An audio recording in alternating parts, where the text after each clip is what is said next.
As you may know, Mexico is in war against narcotraffic, and this war takes a lot of lives every year. Every month, every day, it takes lives. But there was a story in the news that made a lot of noise last year because in November 2019, there was a Mexican American family who was killed. Like the whole family was killed. Their last name was Lebaron, and they were Mormons that were residing here. And well, the thing here is that the whole family was killed, even the children, even the babies. There were 3 babies that were victims of the massacre. 2 of them weren't even 1 year old, so that's maybe part of why it made a lot of noise. And it also made a lot of noise because the Americans have been trying to catalog the Narcos as terrorists for years, but the Mexican government hasn't allowed them to, because if the Narcos are cataloged as terrorists, the Americans are gonna try and have their soldiers here in our territory, and that doesn't work for us for a variety of reasons that I'm not gonna talk about.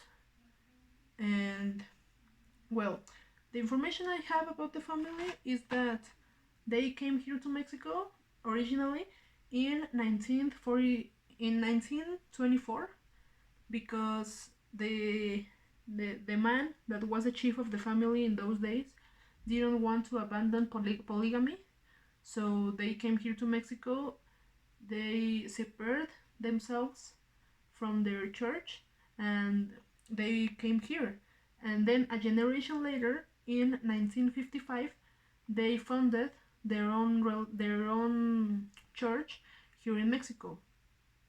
And well, the thing is that this family has been having trouble with the narco traffic a lot of time since the beginning of 2000s.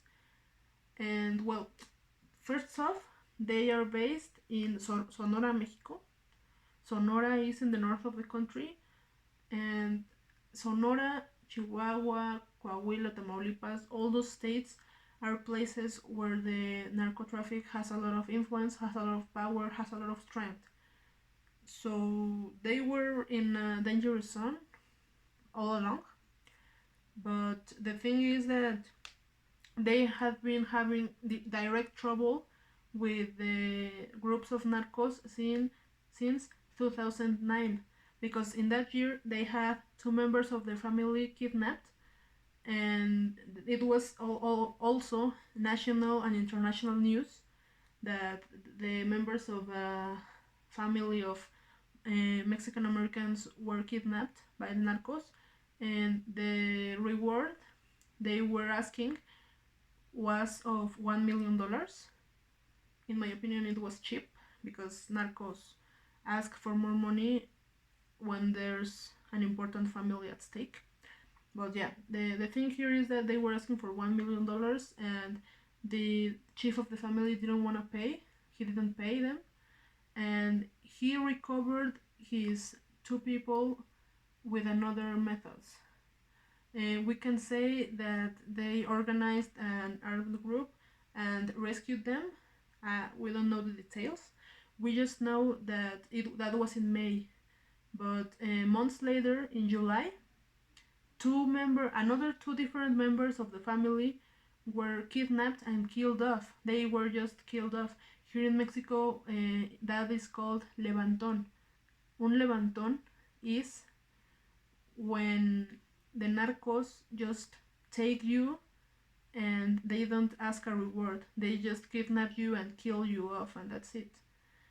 Mostly it is because of revenge, as in this case it was, because obviously if you don't pay them they get angry and shit happens. But they haven't had any problems directly with them since then, at least not publicly. And well, the family has also been into politics in these last years, because one of their members was part of the Senado, was a part of the Senate of the Republic. He was a deputy, and that was between the years of 2015 and 2018. A year before the massacre, he stopped being part of the government.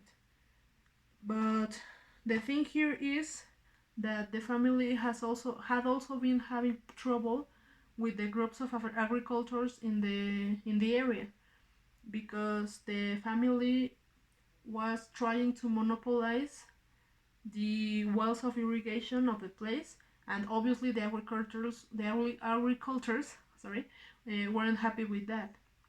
So yeah, there had been a fight between agricultures and the Lebron family, but we don't know if that was the reason that the family was killed. I would say it is, because, well, when you have someone in the power, you can have easier access to the contracts and the paperwork needed to make the monopoly as they were trying. But I don't have evidence of that. There's no evidence of that. That's just a speculation that is running around. But yeah, basically that's what happened with them. That's part of why it happened, and that's part of the context as why they were in this country and what were they doing all along. They were into politics, they were into agriculture, and they were trying to take the water off from the agricultures. And yeah, the the last thing that happened last year, the last public thing that they made to be, was the massacre. That, as I said, it left behind 9 dead people, 9 deceased people. 3 of them were children, well, were babies, and obviously the boss of the family and his wife were killed as well. Because when Narcos kill your family, they kill everyone off. They not just kill 1 or 2 people. They take it personal, really personal.